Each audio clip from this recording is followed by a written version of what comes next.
And a one-size-fits-all approach from Washington, from either perspective, is never going to work for our public lands.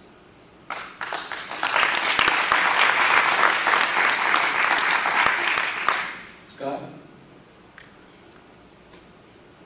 One of the toughest things that you get to hear as you're traveling through the 3rd Congressional District right now. The young moms at a gas pump. They're trying to figure out how many gallons of gasoline to be able to put in that vehicle and still be able to buy groceries. It's also a story of senior citizens that are seeing their energy costs go up as well. It is incumbent on this nation to pursue energy self-sufficiency, and the 3rd Congressional District of Colorado can play a very critical role in that. Now passed bill through the House of Representatives, Planning for America's Energy Future. It calls for all of the above: wind, solar, geothermal, hydroelectric, oil, gas, oil shale, minerals, and nuclear power and coal as well. This is good common sense. It does not eliminate any of the environmental requirements, but it is going to be necessary for this nation. When we see what's happening right now in the Middle East and the challenges that we're facing there, if we look at the economic impact on this country, let's put Americans to work. Let's develop these resources here in the United States of America. This bill will require the Secretary of Interior, working with the Secretary of Agriculture, to actually develop a plan for responsible development of these resources on our public lands based off of the 30-year nonpartisan estimate of energy needs in this country. This is what we need. Not talk about a balanced approach with no real solutions, but a bill like I proposed that will seek solutions, lower our gas prices, and get our people back to work.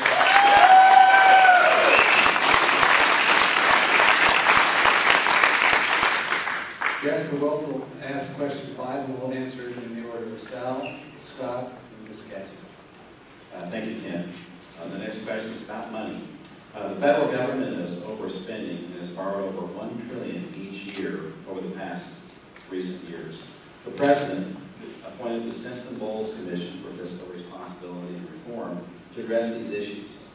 What specific steps do you recommend regarding tax policy, tax rates, reduction in federal spending, and programs to address the fiscal crisis? This is a critical issue for the future of the country. I'm a Democrat who is willing to buck my own party and say that I believe in a balanced budget amendment. We can balance the budget as we've done in Colorado every year. Just like 48 other states, we had an amendment to do it. We did it this year in Colorado, in the State House, by 64-1 vote. There's a lot of waste in government. Last year, Congressman Tipton's, under his leadership in Congress, we built 10 DDG destroyers at $1 billion apiece. There's that the Department of Defense said they didn't even want. We also allow people to write off as a second home the cost of a yacht, a boat.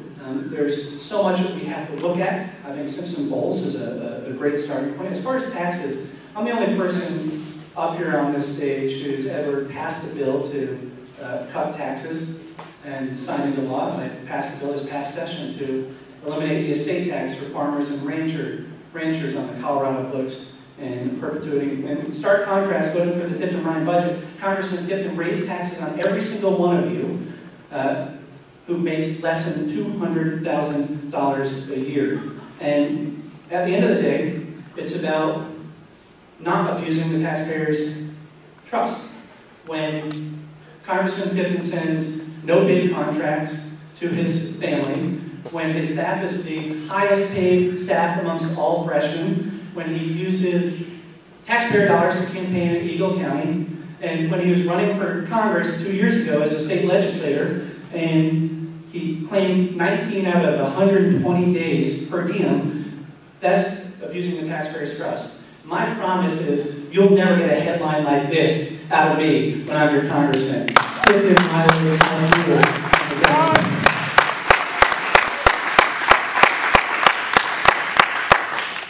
Scott?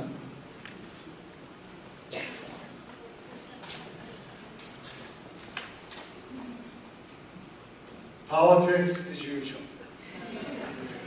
We don't want to talk about jobs. We don't want to talk about the 19.5% unemployment in Mesa County, 12.2% unemployment in Pueblo County.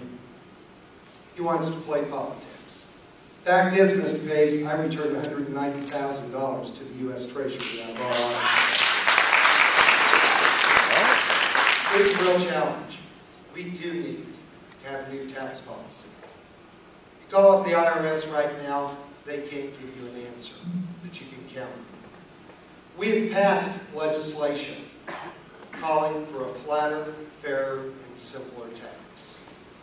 The only person right now on this stage that is actually, if you're supporting President Obama, that is calling for a tax increase is Mr. Pace. That is the truth. We've got to be able to have a policy.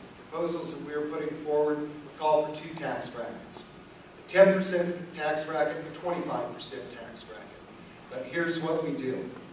We're eliminating actual loopholes. We're going to eliminate those loopholes. We're going to lower the tax rate. We're going to make the United States of America competitive and put more money back in the hip pockets of hardworking Americans rather than sending it to Washington, D.C. to be able to build another program.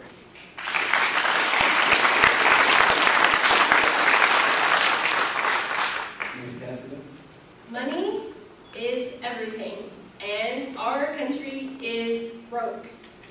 I think it's, of course, one of the most important things to focus on is our debt and how we're going to get rid of that. As a matter of fact, it might be impossible to actually get rid of all the debt that we have right now with inflation and the other variables that are affecting that. I think that the IRS and the income tax are legalized theft. I do think we need to have drastic reform of our tax policies, and I think that it has to start with discussions about a flat tax or a fair tax. Drastic changes in tax policies are absolutely necessary for us and for future generations. I think, too, that, again, these conversations we can have here, but I don't know how effective it's going to be in Washington, D.C. Another thing we have to focus on immediately is if we don't get Washington fixed, and if we don't root out all of the corruption in Washington, D.C., and if neither Mr. Pace or Mr. Tipton are able to introduce and pass legislation that is then enforced that actually fixes any of these problems, what can we do at a state and local level to hedge against a potential pending economic collapse? And one of the things that I'm a proponent of is at least talking about state banks, competing currencies, making sure that people are always able to barter and have transactions with one another, and make sure that the heavy hand of the federal government does not get in the way of people having exchange, especially people who are on a very low minimal income. A lot of people, and I talk to them, I'm one of them, are struggling to survive. And it's very important coming up that we focus on solutions, again, at this local, county, and state level to make sure we protect our wealth and protect our ability to continue to have exchange with one another.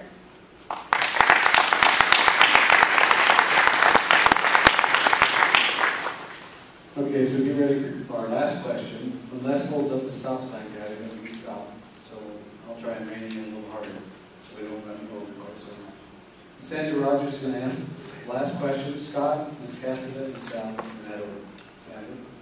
This past summer, western Colorado and other forested parts of the state experienced destructive wildfires that adversely impacted wildlife, forested lands, and private property in or adjacent to public lands. What is your approach to rebuild the aging USFS firefighting and wildfire management capacity? You know, I really appreciate that question. As Coloradans, we have a real love for the scenery that we see. We need to be able to get in and manage these forests. I took a tour recently down in Pagosa Springs. Went out with the forest rangers. They told us that we are paying the price of 100 years for forest management. I've introduced legislation that is just now passed out a natural resource